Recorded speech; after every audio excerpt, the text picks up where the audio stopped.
They say every town has its secrets. But in some places, those secrets never stop whispering. In the English countryside, tucked between fog-covered hills and endless oak trees, there's a town where people still refuse to enter the forest after dark. Because nearly 30 years ago, something happened there, something that left behind more questions than answers, and a silence that's never truly gone away. This is the story of Hollow Creek, and the disappearance that still haunts it. Hollow Creek lies in the East Midlands of England, a postcard-perfect village where cobblestone lanes wind past ivy-covered cottages and an old stone church marks the heart of town. For centuries, it had been the kind of place that time seemed to forget, quiet, safe, and deeply rooted in routine. People left their doors unlocked. The pub closed early. The woods on the edge of town, a dense sprawl of oak, ash, and pine, were a childhood playground known to everyone simply as Blackwood Forest. But that all changed in the autumn of 1994. At the center of the story was the Harlow family, Peter and Margaret, and their only daughter, Lily, just 11 years old. Peter was a carpenter, known for restoring the old church pews. Margaret taught at the local primary school. They lived in a modest stone cottage near the end of Ashbury Lane, a home filled with warmth, laughter, and the smell of wood polish and tea. Neighbors called them the heart of Hollow Creek. Lily Harlow was bright, curious, and fearless, always sketching, always asking questions.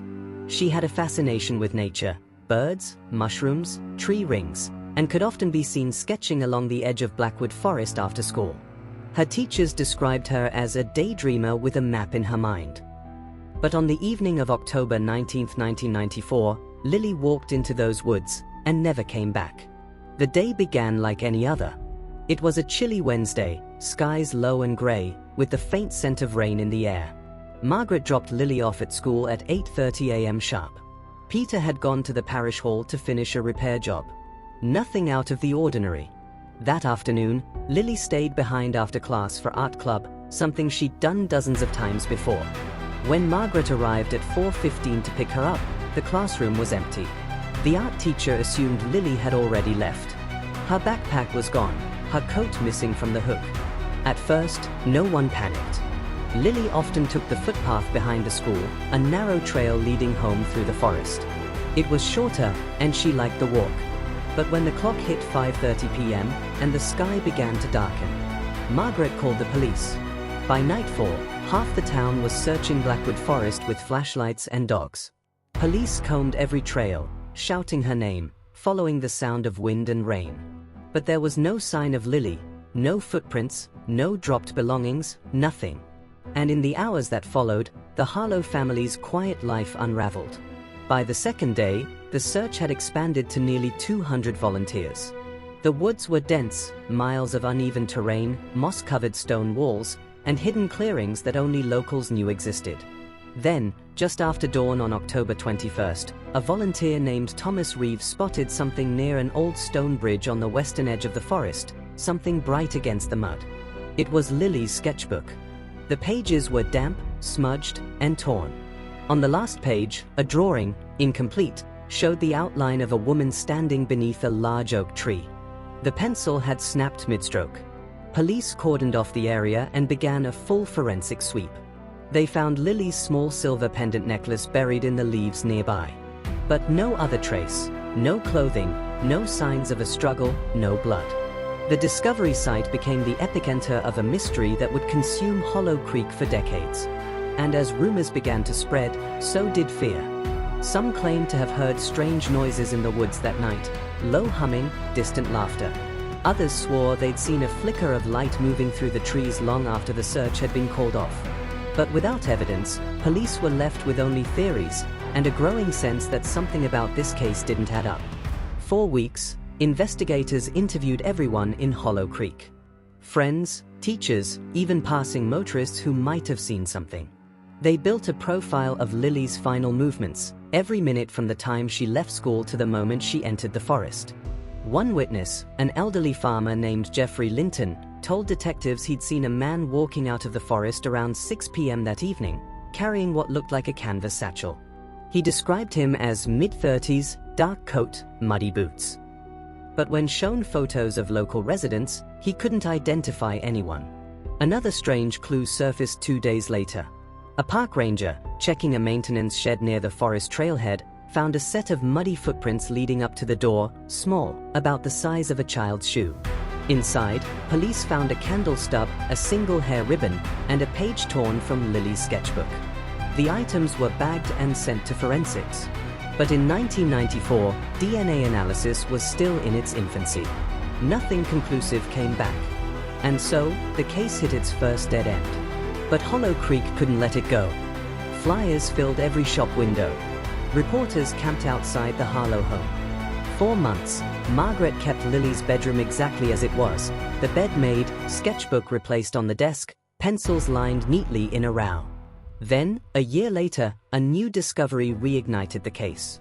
In December 1995, a local dog walker found a child's shoe wedged beneath a fallen tree deep inside Blackwood Forest, over 2 miles from where Lily's sketchbook had been found. The pattern matched shoes Margaret confirmed Lily had owned. Detectives reopened the investigation.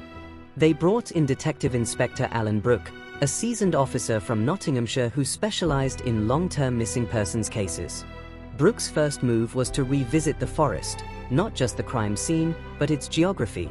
He discovered that beneath the forest floor ran a network of old mining tunnels, some dating back to the 1800s, many uncharted.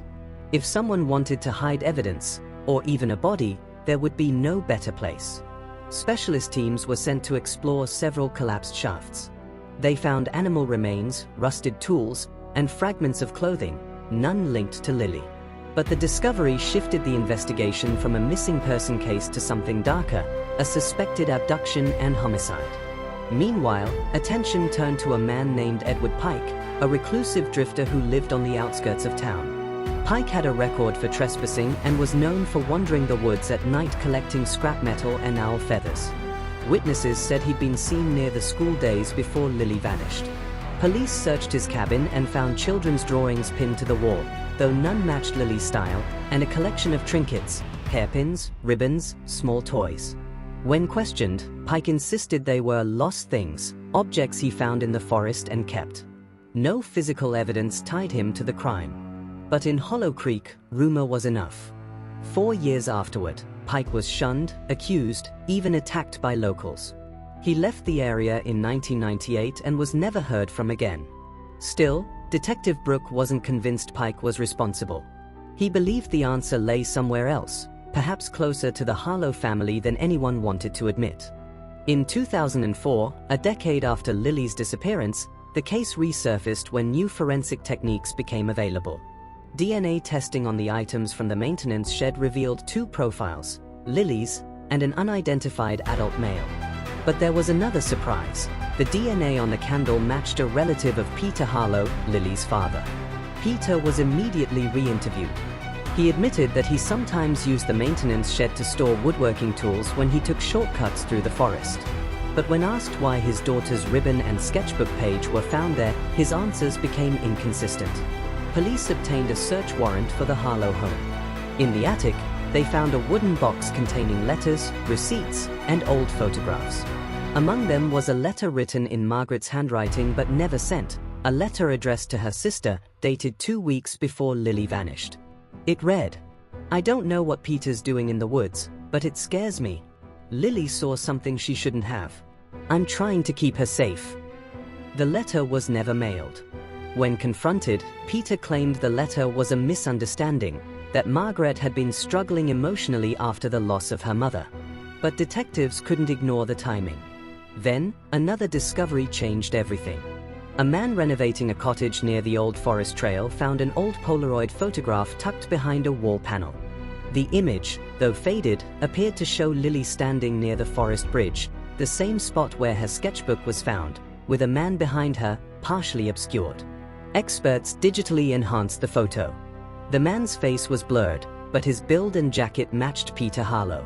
In 2006, 12 years after Lily disappeared, police formally charged Peter Harlow with suspicion of murder.